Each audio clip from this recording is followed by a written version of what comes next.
नमस्कार मित्रों, सबसे पहले तो आपको गणेश चतुर्थी की हार्दिक हार्दिक शुभकामनाएं। गणेश जी महाराज आज घर आने वाले हैं।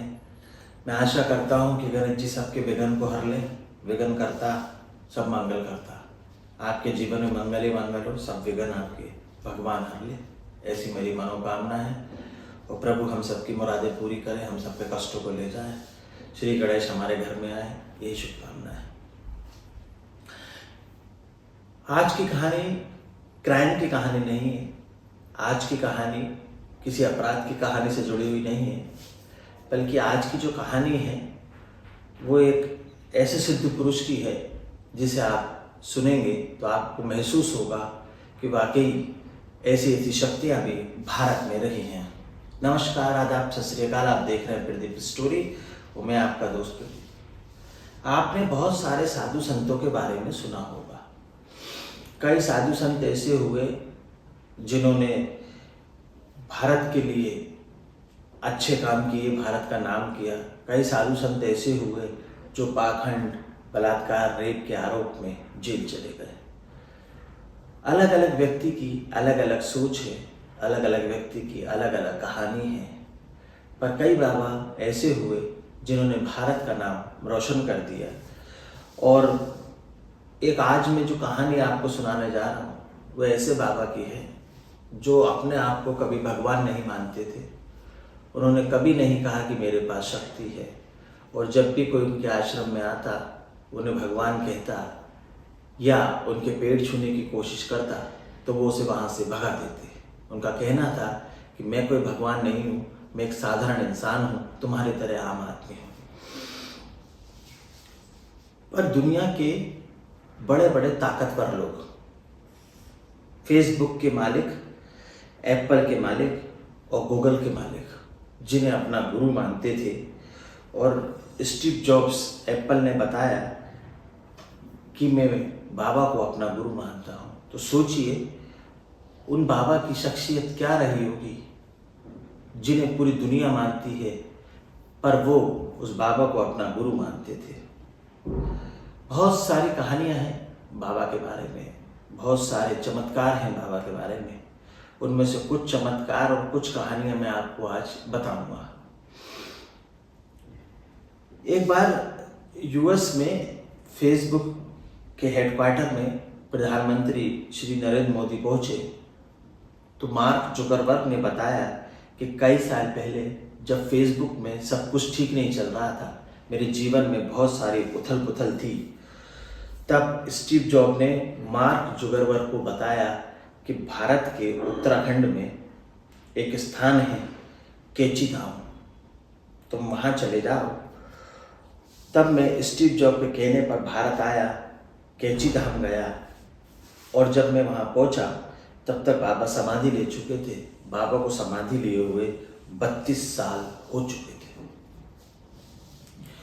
कहानी में आगे बढ़े उससे पहले समझ लीजिए आप, हम बात कर रहे हैं बाबा नीम करोली की। दिल्ली से उत्तराखंड का एक स्टेशन है हल्द्वानी, और उसके बाद एक स्टेशन है काठगोदाम।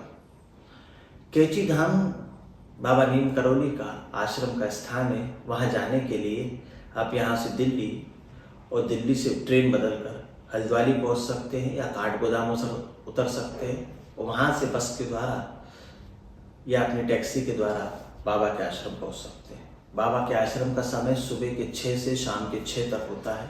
फ़ोटो खींचना और प्रसाद चढ़ाना वहाँ मना है। प्रसाद के रूप में चने मिलेंगे जो बाबा का आशीर्वाद है। और जब आप आश्रम में जाएंगे और बाबा की मूर्ति को देखेंगे तो साक्षात आपको ऐसा लगेगा कि बाबा हमें देख रहा है। पहाड़ों को काटता हुआ, चीरता हुआ एक रास्ता है जो कैची धाम तक पहुंचता है। जब आप यात्रा में रहेंगे तो आपको ऐसा मनमोहक दृश्य देखने को मिलेगा जो आपने कभी नहीं देखा है। बाबा ने मुझे बुलाया था, मैं अप्रैल में कैची धाम गया था, और बाबा के आशीर्वाद से मैंने बाबा के दर्शन करे। जब बाबा आपको बुलाएंगे तो आपका भी जाना होगा, और आपके जीवन में फिर ऐसा परिवर्तन आएगा जो आपने कभी सोचा नहीं होगा। मैं किसी अंधविश्वास को नहीं मानता, पर जो मेरे साथ हुआ वो मैंने आपको साथ शेयर किया। जीवन में परिवर्तन ज़रूर आता है, 2 महीने 3 महीने का समय लगेगा, पर आपके जीवन में ऐसा परिवर्तन आएगा जो आपने सोचा नहीं होगा। चलिए कहानी में आगे बढ़ते हैं। जब वो आश्रम गए तो इसका खुलासा उनके सहयोगी ने बताया कि गूगल से एक फोन आया था और उन्होंने बताया कि मार्क नाम का व्यक्ति आपके आश्रम में आना चाहता है। जब मार्क जुकरबर्ग वहाँ पर गए थे तो उनके पास कुछ नहीं था, केवल एक किताब थी और वो अपने साथ ले गए थे। और वहाँ जब वो पहुँचे तो मौसम खराब हो गया। मैंने अभी आपको बताया कि उत्तराखंड में पहाड़ों को चीरता हुआ एक रास्ता जाता है, पहाड़ी इलाका है, मौसम खराब हो जाता है अक्सर। अब जब मौसम खराब हो गया तो वहाँ से निकल नहीं सकते थे क्योंकि पहाड़ी रास्ता था, तो 2 दिन उनको वहाँ पर रुकना पड़ा।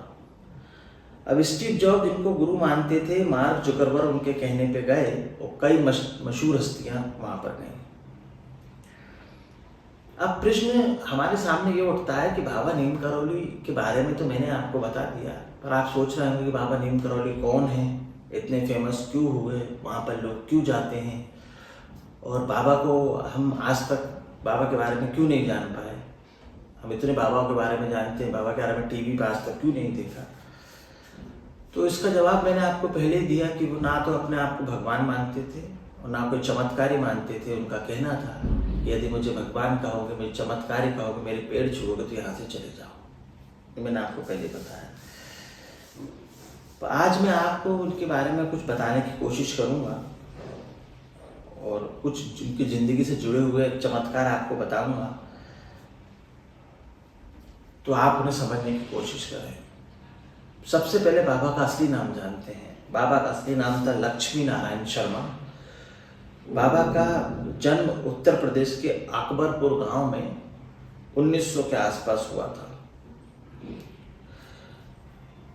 बाबा ने समाधि ली 11 सितंबर 1973। और बाबा की ये जो कहानी चालू होती है, ये चालू होती है 1940 में।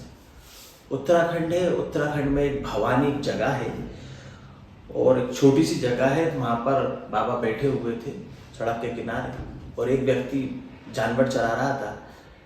तो बाबा ने उसे आवाज़ दी कि भुवन, ए भुवन। तो वो पलट कर देखता है कि किसने आवाज़ दी। तो देखता है बाबा की तरफ, तो बाबा कहते हैं ए भुवन इधर आ। तो भुवन आश्चर्यचकित हो जाता है कि इस व्यक्ति को मेरा नाम कैसे पता। भुवन बाबा के पास जाता है और बोलता बोलिए। बाबा कहते हैं कि मुझे भूख लगी है, जा तेरे घर से खाना लिया।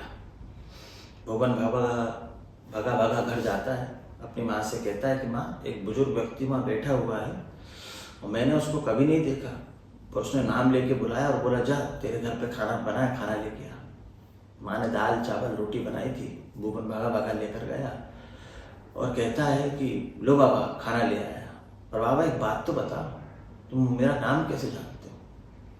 बाबा कहते हैं मैं तुझे आज से नहीं कई सदियों से जानता हूँ। पागल, तुझे क्या पता, चल ला खाना दे, भूख लगी है। बाबा खाना खाते और कहते हैं कि जा गांव से और लोगों को बुला कर लेकर आ, थोड़ा काम है। भुवन जाता है और गांव से कई लोगों को बुलाकर लेकर आता है। बाबा उनको अपने साथ लेते हैं और नदी के उस तरफ जाते हैं और एक पत्थर की तरफ इशारा करते हैं और बोलते हैं इस पत्थर को हटाओ, इस पत्थर के पीछे गुफा है। अब भुवन आश्चर्यचकित था कि मेरा जन्म इस गांव में हुआ, मैं छोटे से बड़ा हुआ, बड़े से जवान, जवान से बुढ़ापे की तरफ मेरे बच्चे बड़े हो गए, ये लोग भी इस गांव में पैदा हुए और हम इस गांव में रहते हैं और हमें ही नहीं पता कि इस पत्थर के पीछे गुफा है। तो वो थोड़ा असमंजस में थे, पर बाबा ने कहा हटा तो हटाते हैं। सब लोग उस पत्थर को हटाते हैं तो वाकई वहाँ गुफा निकलती है। सब देखकर आश्चर्यचकित हो जाते हैं। गुफा के अंदर जाते हैं और देखते हैं कि वहाँ पर धुनी चल रही थी। अब ये देखकर और आश्चर्यचकित हो गए। बाबा कहते हैं कि समय खराब मत करो, जल्दी जाओ और नदी से पानी लेकर आओ, इस जगह को हमें शुद्ध करना है, यहाँ हनुमान जी बैठेंगे। नदी जो है वो जब आप जाएंगे उत्तराखंड बाबा के धाम, तो रोड से जब आप आश्रम की तरफ जाएंगे तो बीच में पुल बना हुआ है, पुल के नीचे से वो नदी बहती है। आज भी वो नदी बहती है। उस नदी में नहाना मना है पवित्रता की वजह से। फिर ये पर्व, ये भारत है, लोग मानते कहाँ हैं। मैंने तो अपनी आंखों से देखा, मना करने के बाद भी उस नदी में जाते हैं। क्या ठीक है, कोई दूसरी बात है। अब वो कहते हैं कि जाइए पानी लेकर आइए, जगह का शुद्धिकरण करना है। शुद्धिकरण होता है, बाबा का शुद्धिकरण किया जाता है और उस स्थान को बाबा का आश्रम बना दिया जाता है। जहाँ पर वो आज आश्रम है वो वही जगह है जो गुफा की जगह है। ये बाबा का एक पहला किस्सा था। फिर बाबा के पास लोग आने लगे, जाने लगे, और बाबा किसी की भी समस्या होती उस व्यक्ति की उस समस्या को सुनते और समझते। एक दूसरी घटना सुनाता हूँ। बाबा के कई चमत्कार हैं, पर मैं आपको चमत्कार आपको सुनाऊंगा। उत्तराखंड में से बाबा काशी घूमने के लिए गए तो एक परिवार में एक बच्चा खो गया था, एक लड़का खो गया था। काफी दिनों से मिल ही नहीं रहा था। घर वाले बहुत परेशान थे क्योंकि उस समय ब्रिटिश शासक था, अंग्रेजों का शासन था, और वह अंग्रेजी सेना में फौजी था और चीन बॉर्डर पर लड़ाइयाँ चलती थी। कोई खबर नहीं आ रही थी। बाबा उस परिवार के घर पहुँचते हैं और कहते हैं कि आज रात को मैं तुम्हारे घर ही सोऊंगा। अब परिवार आश्चर्यचकित हो जाता है कि बाबा अचानक हमारे घर आ गए, हमने तो कोई व्यवस्था ही नहीं की, ना खाने को कुछ बनाया। जल्दी जल्दी खाने को कुछ बनाया जाता है, बाबा खाना खाते हैं और सो जाते हैं। अब परिवार देखता है कि बाबा कंबल ओढ़े सो रहे हैं और रात भर बाबा करवटें बदलते रहे। ऐसा लगा कुछ बेचैनी है। तो परिवार के लोग चिंता में थे कि शायद बाबा की व्यवस्था सही से नहीं की, इसलिए बाबा सो नहीं पा रहे। बाबा सुबह उठते हैं, कंबल खड़ी करते हैं और उस घर की महिला को, उस बच्चे की माँ को देते हैं और कहते हैं कि इस कंबल को खोलना मत और जाके से गंगा जी में बहा दो, तुम्हारा लड़का कुछ दिनों में वापस घर आ जाएगा। अब माँ बाप करते तो करते क्या, कंबल को लेते हैं तो कंबल को जब लेकर गंगा जी में बहाने के लिए चलते हैं तो उन्हें लगता है कि कंबल में कुछ लोहे जैसी चीज है। मन तो करता है कि उस कंबल को खोल के देखें, पर बाबा ने मना किया था। कंबल को खोलते नहीं, आगे बढ़ते जाते हैं और नदी में बहा आते हैं। कुछ दिन बाद वो लड़का जो ब्रिटिश सेना में फौजी था वापस घर आ जाता है। माँ बाप देख के अचानक चौंक जाते हैं कि बेटा तुम कैसे आए। तो बताता है कि चीन पर लड़ाई हो गई थी, उस रात भयंकर गोलाबारी हुई, चीनी सेना ने मुझे बंदी बना लिया था और अथक प्रयास के बाद मैं छूटा आज घर आया। तब माँ बाप को बात याद आती है कि बाबा ने जो कंबल दिया था उसमें लोहे जैसी चीज जो थी वो गोलियां थी जो मेरे बच्चे पर चली थी। और बाबा उस रात को बेचैन थे तो उन्होंने अपने ब्लड प्रूफ कंबल से उन गोलियों को रोक लिया था और हमारे बच्चे को बचा लिया। बाबा के कंबल को ब्लड प्रूफ कंबल इस कहानी से जोड़कर ही कहा जाता है कि ब्लड प्रूफ कंबल की कहानी थी। बाबा की बहुत सारी ऐसी कहानियां हैं जिनको मैं आपको बताऊंगा तो सुबह से शाम हो जाएगी। एक आखिरी कहानी मैं आपको सुनाता हूँ कि बाबा दिल्ली गए। दिल्ली में बहुत सारे उनके भक्त बैठे हुए थे। तभी एक आदमी बहुत रो रहा था। बाबा उससे पास बुलाते हैं और उससे कहते हैं कि सुनो इधर आओ, चिंता मत करो, तुम्हारा भाई जल्दी छूट जाएगा। अब वो आदमी जो लड़का था बहुत आश्चर्यचकित था। वो बांग्लादेश से आया था। वो कहता है कि मेरा भाई पाकिस्तान में बंद है, वो कल उसे फांसी होने वाली है 2-4 दिन बाद। तो बाबा कह रहे हैं वो छूट जाएगा। अब करता तो करता क्या। बाबा कहते हैं कि चिंता मत करो, तुम्हारा भाई छूट जाएगा और वो राज करेगा। जाओ, समय खराब मत करो, तुम घर जाओ, बांग्लादेश और उसकी राजपोशी की तैयारी करो। व्यक्ति घर चला जाता है, बाबा के कहे अनुसार इंतजार करता है। वहां बैठी पब्लिक भी सत्य थी कि बाबा ने ऐसा क्या बोल दिया। दोस्तों, आपको यकीन नहीं होगा, आप गूगल पे पढ़ के देख लीजिएगा मेरी बात को। बांग्लादेश का पहला राष्ट्रपति अली उज उर रहमान वही व्यक्ति था। उस व्यक्ति का भाई था जिसे पाकिस्तान सरकार ने पकड़ लिया था। पाकिस्तान से वो छूटता है, बांग्लादेश जाता है और बांग्लादेश का पहला राष्ट्रपति बनता है उर रहमान। बाबा की ये बात बिल्कुल सिद्ध साबित हुई और बाबा ने कहा था कि वो छूटेगा और उस देश पर राज करेगा। बाबा की ऐसी बहुत सारी कहानियां हैं, पर मैं अपनी कहानियों को यहीं विराम देता हूँ। ये बाबा के चमत्कार थे जो मैंने आपको सुना है कि बाबा ने भुवन को उसके नाम से कैसे बुलाया, ब्लूट प्रूफ कंबल की एक कहानी बताई, और ये राष्ट्रपति जो बांग्लादेश का पहला राष्ट्रपति बना जो पाकिस्तान की जेल में बंद था, बाबा ने उसके बारे में कैसा बताया।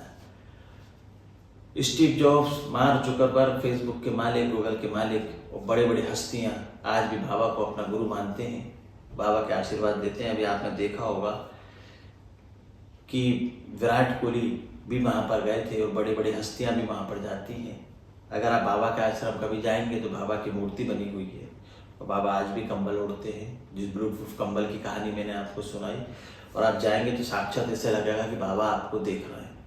अगर मौका मिले तो उत्तराखंड जरूर जाइएगा, और जब बाबा आपको बुलाएंगे तो आपका जाना होगा। वहाँ पर नैनीताल भी है, नैनीताल होते हुए आप जाएंगे। नैनीताल में मैंगो लेक आपको देखने को मिलेगा, एक झील है जिसे आप ऊपर से देखेंगे तो मैंगो के आकार की दिखाई देती है, उसमें मैं घूम चुका हूँ। बाबा ने मुझे इसका अवसर दिया, बाबा आपको भी अवसर देंगे।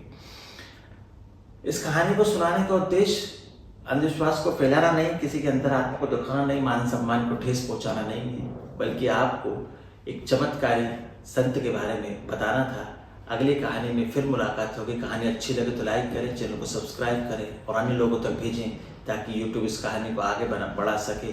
बाबा की कृपा आप पर, मुझ पर, मेरे पूरे परिवार पर, आपके पूरे परिवार पर बनी रहे। और आप यकीन मानिए ये कहानी जो मैं सुना रहा हूँ, शायद बाबा ने ये कहानी को सुन लिया हो। बाबा अपने भक्तों की आवाज़ को सुन लेते हैं। बाबा मेरे कष्टों को हरो और जो इस कहानी को सुने उनके जीवन में भी खुशी लाओ। इसी के साथ जय बाबा नीम करौली, राधे राधे, जय गणपति।